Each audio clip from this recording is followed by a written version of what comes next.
Si j'ai choisi de retourner à l'école, c'est un défi personnel que je me suis lancé. J'avais lâché l'école à l'âge de 17 ans et j'y suis retourné à l'âge de 60 ans. Moi, je suis toujours en présence à l'école de gens qui ont des espoirs, qui mettent des efforts et qui sont l'avenir, dans le fond. Alors, je dirais que c'est à peu près ça, dans le fond, ce qu'on retrouve à l'école, puis une vie étudiante qui est vraiment exceptionnelle. Puis en plus, j'ai été nommé président des étudiants de mon école. Je suis le plus vieux de l'école.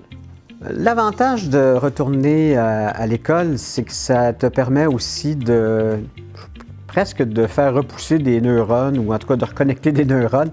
C'est quand la dernière fois que tu as appris quelque chose de neuf? Tu sais, il arrive à un certain âge où tu sais les choses que tu sais, et c'est rare que tu es en présence de nouveautés, mais à un rythme aussi soutenu que quand tu es à l'école. Ça, c'est très rare.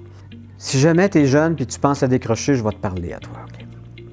Tu peux passer à la caisse tout de suite ou payer plus tard.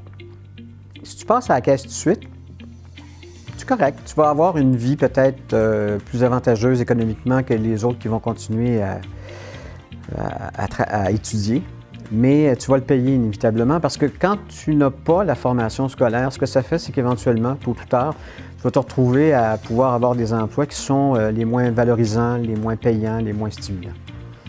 Ou sinon, tu peux continuer à être sur les bancs d'école, puis à aiguiser un peu ta patience, puis aussi à te former, puis éventuellement avoir un plus grand choix et surtout des perspectives d'avenir qui sont tellement plus intéressantes que celles qui sont à court terme. Alors, il faut penser à moyen terme mais également à long terme, sûrement pas à court terme.